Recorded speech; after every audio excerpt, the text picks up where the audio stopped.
Hey, good evening, everybody. This is Adam Herbets, joined by Spencer Joseph with Fox 13 News. We're giving you an update on the breaking news we've been covering for the last hour and a half at Granger Elementary School in West Valley City. There were reports of shots fired, and we now know that report of shots fired came from a teacher, and it actually turned out to be a science experiment. That's the good news, but still pretty scary for some of the kids who were there at Granger Elementary, and still probably for many of the parents who could still pick up their children at the meetup location at the Redwood Swap Meet. That is one thing that we've just learned in the last couple of minutes, that they've not told parents to go to the Redwood Swap Meet. So this is the confusion. We try, right?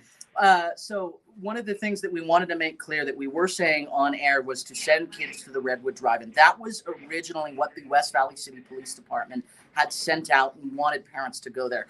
They are now asking parents, if you do want to pick up your kids to go back to Granger Elementary School, you can pick up your kids there. However, school will proceed on with the day, and parents don't have to pick up their kids. But in light of this very scary incident, thankfully nothing happening, and thankfully the all clear being given, but parents do not have to go pick up their parents if they don't want to. Yeah, our reporter Ben Winslow was out on scene showing you just how many police cars were there, how many officers were there. Huge response, not just from the Granite School District Police Department, but also the West Valley City Police Department, Unified Police Department, and probably others. That's just what we saw, in the little rectangle we had in front of us. But it's amazing to see how many officers will, get that call in. And I think one thing that people may not know is that the radios, it's not department specific. You can contact other departments. You can, everybody would hear a transmission like this of a report of shots being fired on campus. And pretty much every officer in the immediate area will rush to that school, whether being told to or not, because of this type of incident. Yeah, it's the last thing anyone wanted to see or hear the Monday after Thanksgiving.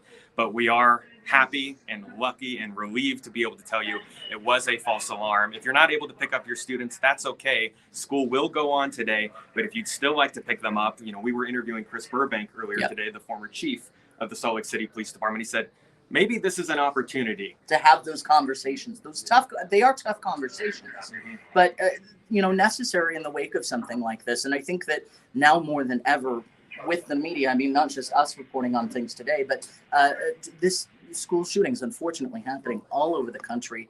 This is a very scary time, and this is a good time to have those conversations. And Chris Burbank echoed that, definitely, saying that this is a very important thing, especially in the wake, if your kid is at the school or not. Yeah, and we've seen these types of false alarms before. I remember about 3, maybe 4 years ago, had to have been under 4, there was a false alarm in Utah County. And in that case, police responded to the wrong school. There was a miscommunication between the callers and police. So obviously lessons learned from that case. Obviously, that one turned out to be not as serious as believed. And now we're, of course, going to be taking a look at what was the response like in this case. Thankfully, it was overboard, but they have no way of knowing that at the time. They're going off the information they have. And of course, I'm sure the police departments are going to be giving themselves a report card on how well they did, just in case the real thing happens. And that was exactly what we asked Chris as well, talking about what do you do after this?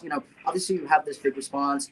Everything worked or didn't work how it was supposed to. And police departments will take this and look at every aspect of how this response happened. And most likely, even though most things probably worked as they were supposed to, this was in a way, a false alarm that will help them train for the real thing. If it ever, hopefully it never does, but if it ever happens, to be able to look at what worked and what didn't. And again, just to recap for those of you that are just joining us, and I do have the live chat here. So if you want to comment and ask a question to either of us, or want us to follow up on something throughout the day as Fox 13 continues to cover this, please chime in on the chat. We've got it right here. But we're in the same boat as everyone else. We want to know what happened. Exactly. Obviously, one sentence tweet saying it was a science experiment. We want to know more. What kind of science experiment was it? Where did it happen? Did they warn people? Obviously, those aren't the same level of urgency, those questions, as what we could have been covering today. But we were getting ready for a long day. Because we have covered these types of stories before when they do go the other way. And we know how important it is to get that information to the community. And we're lucky and happy to be able to say that it was just a science experiment. So Absolutely. that's where we're at today. And Hopefully we're going to get some more answers to those questions. The information is still changing, every hour. Pickup location, are they still requiring the photo ID to pick up parents? I don't know. You know what? Let me. I'll look at a tweet right now just to see what's going on with that to make sure. Yeah. So parents, obviously, maybe they were already en route. They're saying, might as well pick up my kids anyway. Maybe it's to have that conversation.